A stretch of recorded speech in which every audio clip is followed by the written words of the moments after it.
Good day, everybody. I am so excited for today's session. I'm Dr. Kesslyn with the PhD Consultants. And as many of you know, October is Domestic Violence Awareness Month. During this month, I try to do something special, something unique to bring awareness to the issues related to domestic violence. And so today is no different. Last week, we had a conversation with Dr. Kathy Ann Purnell, Ms. Helen Fishel, and we were able to talk about just some general suggestions or general thoughts, general statistics, general information about domestic violence. But the purpose of today's session is to further that discussion. Today, I have two wonderful guests with me, and we will be discussing domestic violence in and faith communities, domestic violence in and faith communities. I am so delighted to have with us our first guest, Miss Kimesha Coleman. If you will pardon me, I don't want to miss any part of her introduction. So let me just share with you some information that she shared with me. Kimesha is an award-winning self-esteem enhancement expert. I love that. Self-esteem enhancement expert, an uncommon mentor who specializes in helping abused teens and women as they walk through their own pain. She is a survivor and tells about her cycle of abuse in her latest book, Pretty On, Pretty Off, which demonstrates the harrowing encounters with toxic relationships, the crippling aftermath, and her growth through the pain, which has led to her victory. She has served as a co-chair of the DeSoto Domestic Violence Advisory Commission, co-hosted the lifestyle segment for Cynthia Austin's show, and she's worked with many people, mentored many people through their journey with domestic violence. She holds an MBA in business management and leadership, and she has since developed her expertise around self-esteem and now works as a certified Eric Thomas and associate speaker and coach. She specializes in the area of empowerment speaking and self-esteem. She is an award-winning professional today. She has won the 2021 Terica Lynn Smith Award, the 2017 Indie Author Legacy Award, and the 2016 Women Empowering Women Award. We are delighted, Kimesha Coleman, to have you with us. Thank you so much. I failed to say that she was raised in Oak Cliff, Texas, and she is also a mother of three. So thank you for being here, Kimesha. Thank you so much. Our second guest is my longtime friend in this work, Reverend Dr. J.R. Thicklin. Reverend Thicklin is well known in these domestic violence awareness circles. He has done and is doing the work. He is an inspirational speaker, teacher, trainer, and practitioner.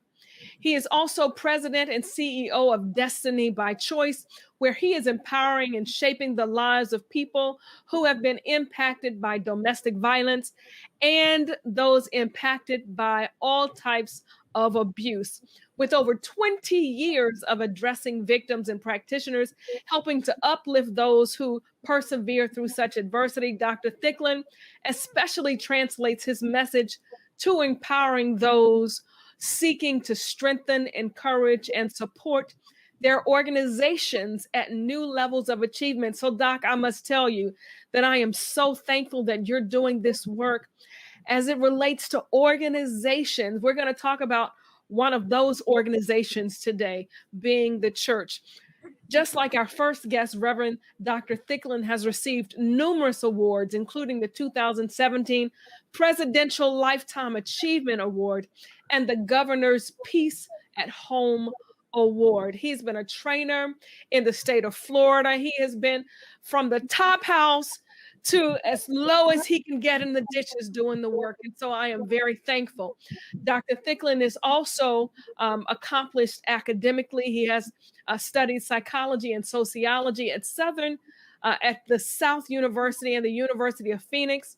He received a bachelor in ministry from Southeastern Theological Seminary and an honorary doctorate degree at Logos University in Jacksonville, Florida. Dr. Thicklin, Sister Coleman. All right. Thank y'all for being here today. Thank you. Thank you for having Thank us. you. Thank you. Thank you. Thank you. Thank you. I could go on and on and on and on about your accomplishments and your work, but let me just start by asking you, how did you get into this work? What is your personal story that connects you to this work? Ladies first, I guess. Ladies first. Okay, I can go first. Like you mentioned, I am a survivor of domestic violence. I grew up in a home where there was violence. And I also experienced, child molestation, teen dating violence, and also domestic violence. And it was just one day sitting on the service road, just at my lowest point, 3 kids, single mom. I had changed my job. I had changed my hair. I had changed my clothes. I had changed my address. But I was still unhappy. I felt so unworthy. I felt so unloved. And I said, okay, Kimesha, we're going to have to try something different. And one thing I had not tried consistently, I hadn't tried God. And even though I sought out, I asked friends, church members, how do I get over this? Because a lot of people tell you, just get over it, but they couldn't tell you how to get over it. And so it was seeking out, how do I get over this, God? Because something is in me that is keeping me stuck in this cycle. It's keeping me feeling unworthy. How do I get out of that? So it was at that point to where I said, okay, I'm going to try it your way, And just from that point on, crying out to God. And I'm telling you, when I say I cried because there was so much violation. There was so much damage, distortion inside of me that I didn't know how to get out. You can't drink it out. You can't party it out. And through asking that question, I came to discover that there were other women just like me, other teens who were going through the exact same thing. And you can see it in their eyes. You can hear it through their words, their pain. And they too didn't know how. How do I get over this? And so it was me going to the therapist and saying, you know what, I want to help others. And I'm going to help others. And he was like, okay, we'll start now. And I started in the church helping unwed mothers. And that's pretty much the basics of how I got into this work. Started with myself and saying, I know that there are other women just like me, and I want to help them as well. Yeah, that's powerful. I like what you said, starting with myself. Yeah. Because we can't start anywhere else, right? We have to start with addressing our own pain, our own stuff. Doc, how did you get into domestic violence work? We met, has it been 20 years? Yes, 2000, the year 2000. 20 years ago. How did you get into this work? Let me just say that I was so 20 years ago when I met you, I was so relieved to see men doing this work. You probably would be considered a trailblazer in this work as it relates to men doing the work. So thank you. How did it all start for you? Well, thank you so very much. My start in domestic violence was kind of unconventional. It wasn't intentional at all because there was a two-party start for me. Back in 1984, I took a job at the hospital. And my first day of the job, and I never forget it because I was working at the hospital and going to school at the same time, so carrying a little load. But the first day on the job, the young lady who was there to take me through my orientation, she took me through my orientation that day. It was a Thursday, I never forget, 1984, believe it or not, August 10th. And we go through the orientation, very upbeat young lady, smiles and all. And she got off earlier than I did because I came in later than she did. And I recall the first day went great with her. The second day she was assigned to walked me through my orientation, which was a Friday. And I can recall her laughing, and some of the other coworkers I was meeting for the first time. We was all having a great time laughing, and they was talking about, oh man, they was gonna have a great time that weekend. They would get their party on and everything. And I was like, okay, be safe. Unfortunately, those would be the last words I would hear from her, because when I came to work on that Monday, and I walked through the building, I saw the director of the department running and screaming down the hallway, said, "Oh my God, oh my God, oh my God." And I'm like going, what's going on? Only for them to tell me that that young lady had been murdered that morning by her estranged lover. He not only shot and killed her, but he shot and killed her aunt in their front yard. This was early morning. That shook the very premises of anything. What is going on here? And so that is the first thing that really took my attention about domestic violence. And the reason I said it's a two-part journey, because I spent 11 years at that hospital. And in those 11 years, we lost three co-workers to domestic violence. All were young Black women. And they all died. They worked in different departments, and they all died due to domestic violence. Well, it was at that time, it really gripped my heart. Wow, why the silence? Why is this happening? And nothing is going on. And by this time here, I'm working. I'm working in the church. I'm serving as an assistant pastor at this particular church, and I just began to really dig myself into this, noticing signs, hearing things from young people, what they were saying. And what struck me was that some of our kind of more affluent kids were the ones who was having the problems. And it was domestic violence right there happening. And so from that point on, I dove into learning about domestic violence, and lo and behold, and really learn about it, becoming a self-student, I end up at a job at a domestic violence shelter. They hired me, not because of my experience, but they hired me to go into the schools, of all things, and teach dating violence, date rape, and all these other things. The problem was, when they hired me, they didn't give me a curriculum or anything. So like, here you go. This is what you're supposed to do. You're supposed to go into schools.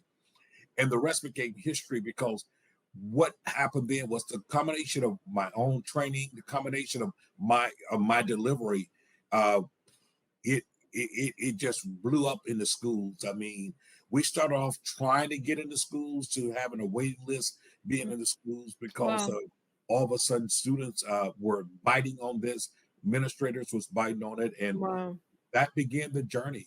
And from that point on, I understood the importance it was in faith. But what I will say is this: my first probably 8-9 years of this, we really didn't concentrate on the faith community. As a matter of fact, when I was hired by that secular agency, they made it very, very direct with me that, listen, hey, you can't go into school. You can't let them know that you're reverend. You can't let them know this and that. Yeah, I mean, they gave me a list of which I couldn't do. So I tell them that I'm Black, and will they discover that?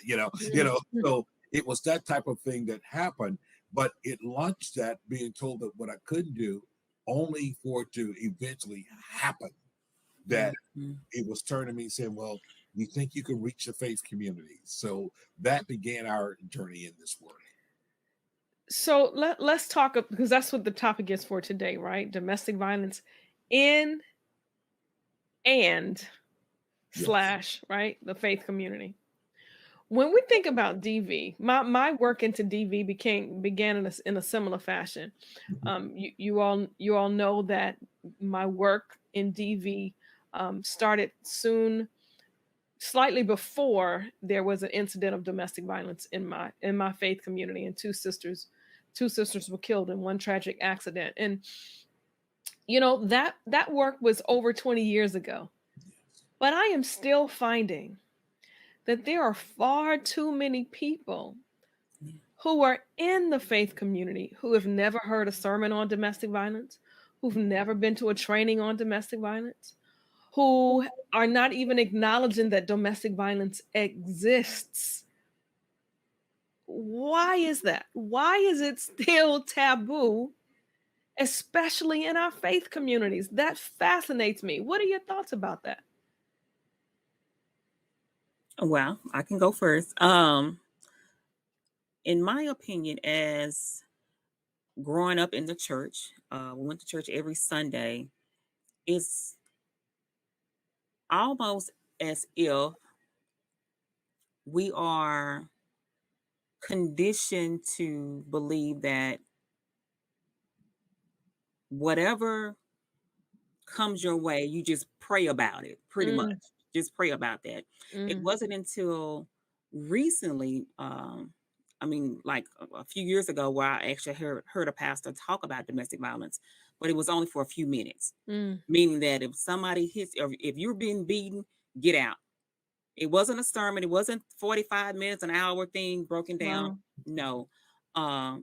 And because we're not having these discussions, and you're growing up in a household where abuse is taking place, this is the norm. I'm also a part of this organization called Crime Survivors for Safety and Justice. And we have people who will listen to these stories over and over and again.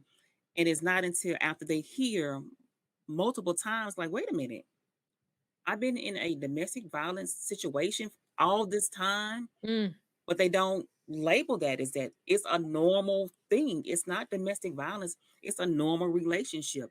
So it's how you perceive a relationship to be.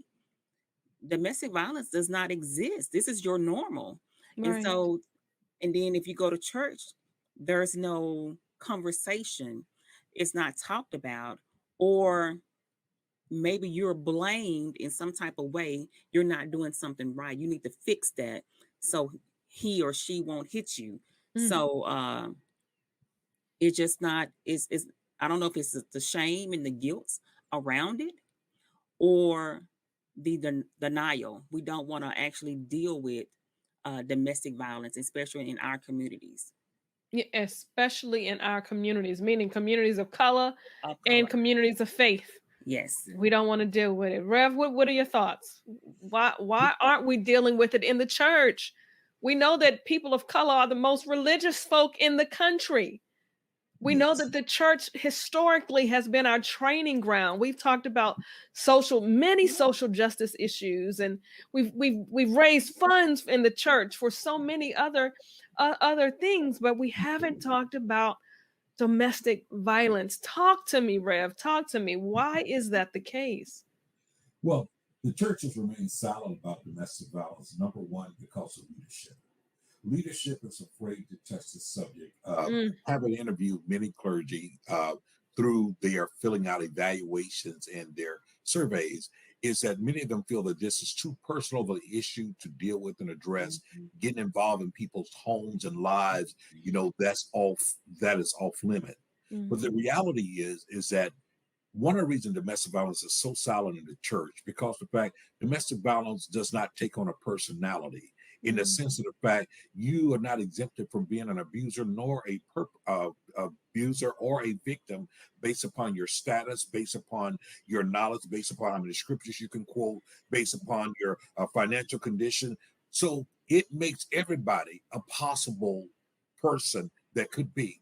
And unfortunately, that plays right into the fact that that means that it exposes many leaders. yes. Mm-hmm. Develop, we Yep. understand about power and control. Well, what, Yes. what greater power there is than the persons who lead the church? That is power, that's influence. And so when you start talking about domestic violence and you're serious about it, you might see a mirror reflection there. And Yeah. either you're going to be willing Mm, to relinquish power and be able to get help with power and teach that. Well, it's kind of hard to teach that which you really don't believe in. yeah. So the challenge with the church and being silenced is the holy hush that has gripped us, is the fact that number one, it shouldn't be happening. In our mind, we don't want to imagine it happen, because we really have developed what I call the cosmetic church. You know, the Mm, cosmetic church is one that's perfectly grown, that is perfectly, everything is in place, and everything, our hallelujahs are in the right place, and our religious jargons is really the headline. And so, because of that, we are silent. It's a silent thing, because it means that we would have to become vulnerable. It means that we have to become transparent. It means that we have to talk about dysfunctionality mm, that's happening in the church and in the family. Then let me be clear. It also challenges our patriarchal interpretation of the scriptures. Come on now.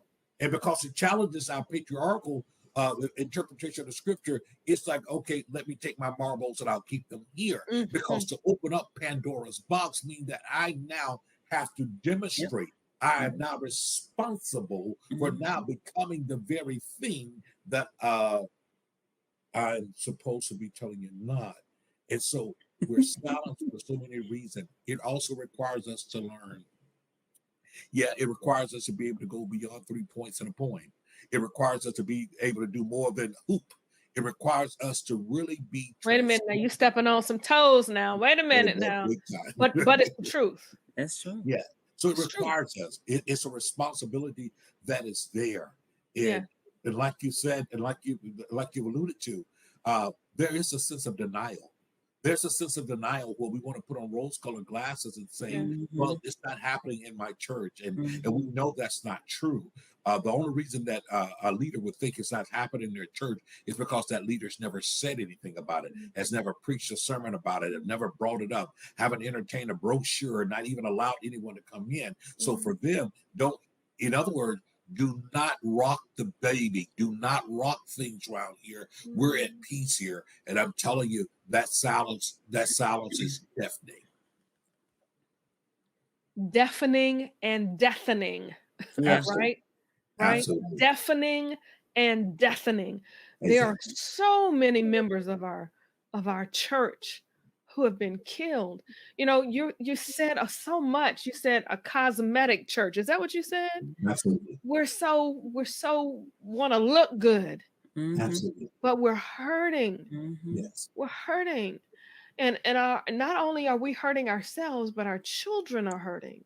Absolutely. So much so that the pattern of abuse is what they think is normal. It is not normal. It's not normal. I wish that there were some pastors, clergy, ministry leaders who would pick up whatever the holy book is that you use and refer to some of those unhealthy relationships in your scripture as domestic violence. If we understood that domestic violence is not just physical abuse, it's emotional, it's psychological, it's financial, it's spiritual, it's using any of the tools that you possibly can use to assert power and control over someone. If we really understood the breadth of domestic violence, we could flip through a number of stories in I'm a Christian in our Bible. Absolutely. And find domestic violence present, but yet we don't talk about it. We don't even bring in somebody else to talk about it. That's part of the power, though. Isn't it though? Isn't it? Absolutely. Yeah. It's you're the gatekeeper of what truth is told. Wow. You know, this series is called Relationships, Research, and Realities. And it is my belief as a researcher and a proponent of research that the numbers tell the stories. My specific research was on African Americans' experiences and perceptions of domestic violence, African American clergy's experiences and perceptions of domestic violence. And you all, I think the percentage was 85% of the clergy in my study had some type of experience with domestic violence, whether it was personal in their own life or semi-professional, meaning someone in their circle that they knew, or in their role as a ministry leader. 85% had experienced some form, had come in contact with some form of domestic violence. 85%. Yet when I do a training and I ask folk to raise their hand to identify whether you have heard a sermon or been to a training, the hands stay down.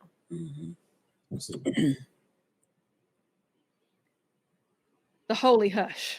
The holy hush. The holy hush.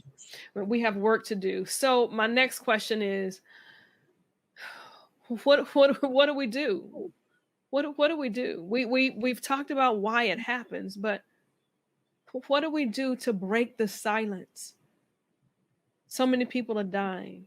My friend Kathy, Dr. Kathy Purnell says, how many people have to die before we break the silence? So what do we do, family, to break the silence? Well, there's a number of things I think that we must do. First of all, those of us that are informed, that's educated, we must continue to push this and talk about it. Secondarily, I think that we have to systematically be able to talk to quote unquote denominational heads and really let's get serious with leadership. You know, most seminaries and quite a few seminaries don't have not one chapter, one anything unit dealing with domestic violence. Mm-mm. I mean, I don't understand how marriage and family therapists, you know, in some of these places here don't cover domestic violence. You know, or perhaps we skip that part. Perhaps we just want to get to hoopology, you know, that part there. But the thing that we have to do, there must be some accountability at the higher level. There must be accountability where people are required to not only take courses and offer this inside of the seminary, dealing with domestic violence, abuse, interpersonal relationship trauma, and those things there, and really talk about it from a perspective where we can see it from top to bottom. That means how much domestic violence we possibly could reduce if it was introduced and how to do premarital counseling that included talking about domestic violence inside of that. How much would it help if the church really began to structure their policies and procedures where there are protocols that happen when there's domestic violence that occurs, and especially a higher accountability when it happens amongst leaders. Yes. So we have to begin to drain the swamp, if you would. We need to drain the swamp of those that are continuing to prosper by way of domestic violence themselves, the power control, the spiritual abuse that happens, the manipulation of the scriptures that continuously perpetuate domestic violence. We then must be in position, and whether it's funding or whatever we need to do to invest monies into this type of education inside of it. We need to be able to saturate the faith community with not only information but revelation. And lastly, what I want to say is so simple. We simply have to wake up, because we cannot change that which we're unwilling to confront. We cannot confront that which we're unwilling to identify. And we cannot identify that which we're unwilling to acknowledge. We definitely cannot acknowledge that which we're unwilling to accept. So there must be a wake up. And that means that wake up means that before you can say anything, before you can be licensed, before you can be ordained, before you can do any of those things, this is what's going to be required of you. Because let me tell you something, quoting scriptures alone won't do it. Quoting scriptures and misusing scriptures alone will not do it. We must make it plain that this is serious. This is a matter that impacts our lives, and that's what we have to divest ourselves from this thing. In other words, why starve and subjugate the people to abuse through our ignorance, through our lack of knowledge? Why do that? Because we have to understand we do have this treasure in earthen vessel, that the excellency of the power may be of God and not of us. And the sooner that we realize that if we're going to be worth our salt, if we're going to be worth anything that we are, we're going to have to divest ourselves, and we're going to have to look to God. And this abuse is not the nature of God. The abuse is not the nature of God. That's powerful. Abuse is not the nature of God. Ooh, that's good. That's good. Kimesha, talk to us. What do we do? What do we do? Just to piggyback on him, I really do believe that those conversations need to go more in depth. There needs to be some classes, some workshops, but again, it's not how we get rid of domestic violence, because there's also a stigma of just going into the classroom. Yes. Because, and I can even say as an author, my first book was He Loves Me Not. And it talks about domestic violence. And I changed the name of that because I didn't want women to be afraid to purchase the book and be connected. So this whole stigma thing, how do we take off that stigma of you're dirty, you're nasty if you were abused, yes and no. There is help. You can take off that dirtiness because there is a sense of uh dirty and damaged, distorted. You're not right. Something is wrong with you if you're going through that, if you're tolerating that.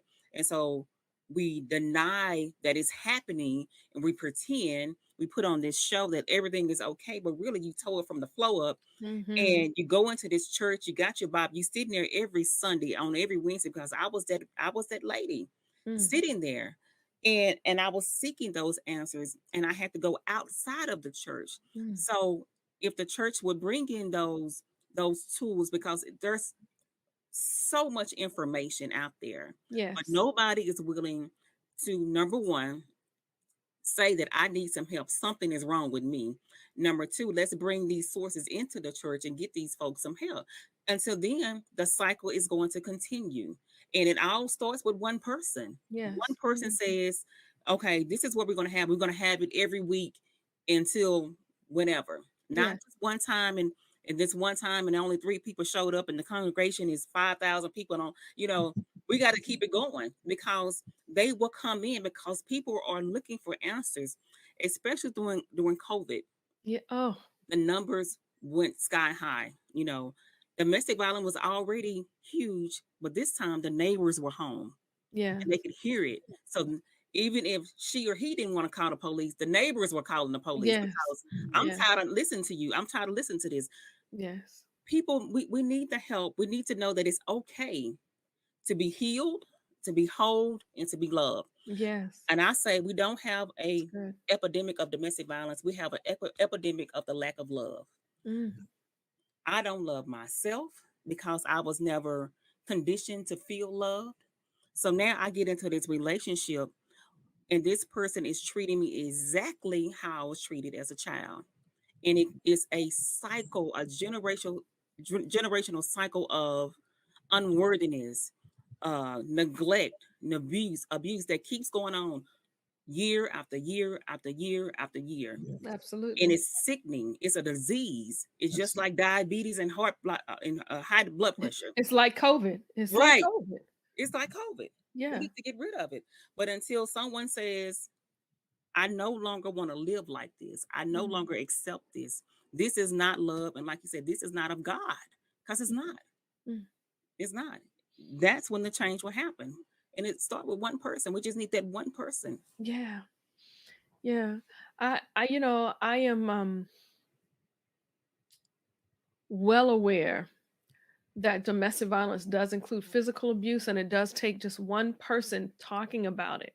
There's a model that we talked about last week with Kathy and Helen. It's called START. And the first step of the START model to address domestic violence intervention and prevention is S, shatter the silence. And T is talk about it. And it is in parentheses because so many issues we just, they're taboo. We don't talk about them. And domestic violence is one, but you're right, Kimesha. It just takes one person to throw a shoe, a rock, a nail, a hammer in that wall and crack it so that others can begin to walk through, right? Just one. So I want to encourage you. If you are here and you are experiencing domestic violence, or you have experienced it, but you've never told anybody, you've never shared your story with anybody, please consider doing the work, your private work, going to therapy, so that you can share your story and help other folk who have gone through it, who are experiencing it. We need your voice in this work. We need your voice in this work. Reverend Dr. Thicklin, Miss Kimesha, the self-esteem coach, any closing words, anything that you want to leave with the people before we wrap up today? Once again, ladies first. Okay. I would say to the women and the men that are experiencing any type of abuse, whether it be physical, emotional, mental, sexual abuse, financial, spiritual abuse, that God gives us intuition. Mm. And even though you can't put the words on it, you know in your heart that something is not right, something is wrong with the situation. Give yourself enough love to step out of that relationship and get some help. Mm. And if you decide to continue that, that's fine. But give yourself just enough love to get some help by stepping outside of that relationship, to clean up that dirt that's inside of your eyes, that distorted message that may be inside your head. Mm. Give yourself enough love to get some help. Mm. That's good. Mhm. Give yourself enough love Just enough. to get some help. Just enough. Wow. You Reverend know, Thicklin? the thing I would leave today is very simple. That from the perspective organizationally, as a church, and even if you're a believer within, I want you to just internalize this word that abuse is not the language of the Father. It's not the language of the Father. Secondarily, we have to understand the fact that when we really examine ourselves, The sense of not loving ourselves oftentimes makes us look for something that we can control, something that will give us identity, something that will give us meaning. And really, that real meaning must come from your relationship with God. It really must come from that. Because when you get that relationship, it totally is counterclockwise of what we see in the world. In the world, we say climb your way to the top, which means oftentimes we step on others in order to lift us up. Mm. In other words, that abuse is a language in where, in order for me to feel good, I put you down. Mercy. In order for me to rise, I must lower you. But it's just the opposite when we really have a relationship with God, because He admonished us to humble ourselves in His sight, and He will exalt us in due season. Who we're meant to be will unfold if we would humble ourselves and have a thirst for His love, for the love of God. It will change our lives. So, what is it that we should do? We should re-examine ourselves Mm. and re-examine ourselves, that we understand that what real love is. We know love doesn't behave itself unseemly. We know that love is kind. We know that love is compassionate. And we see love demonstrated, number one, by the love that we have one toward the other. So, what is it that we should do? If you're part of a faith community, I want you to do your homework, research, seek out. There are many resources that are out there now. We've all contributed to work. I developed a toolkit for a toolkit on domestic and sexual violence for clergy and faith leaders. There's much work that is out there. So seek help, know help, and please understand abuse is not the language of the Father. Mhm. There's no need to stay in an abusive relationship Beautiful. because you think that pleases God. Yeah. Mm. Wow. Thank you so much. Those are powerful closing words, my friends. Powerful closing words. Thank you so much. I want to thank Reverend Dr. J.R. Thicklin and Miss Kimesha Coleman for sharing with us their experiences and their time as it relates to domestic violence. Before we go, can you tell the people how they can find you either on social media or perhaps your website? How can we find you? How can we find you? Well, you can find me at coachingbykamesha.com. That's my website, or either on Facebook, Instagram at Kimesha Coleman. Wonderful. Well, you can find me a few ways. On Facebook, you can find me out under J.R. Thicklin or Dr. J.R. Thicklin, or Domestic Violence, It Is Your Business page. You can find me on Instagram, which my kids keep telling me, Dad, you don't know how to use it. But anyway, It's J.R. Thicklin as well. And you can also go to our website, www.destinybychoice.org or jrthicklin.com. Awesome. I thank you both. I'm Dr. Kesslyn with the PhD Consultants. You can find me at Dr. Kesslyn on Facebook. I'm primarily on Facebook. I'm also on Instagram. And I have a website, drkesslin.com. So feel free to stop there. I do this work as a researcher because I understand the importance of research, but I also understand the importance of being an advocate, being a supporter of those who are victim survivors. And so if there's anything that any of us can do to support you, please reach out to us. We want you to be safe and to be well.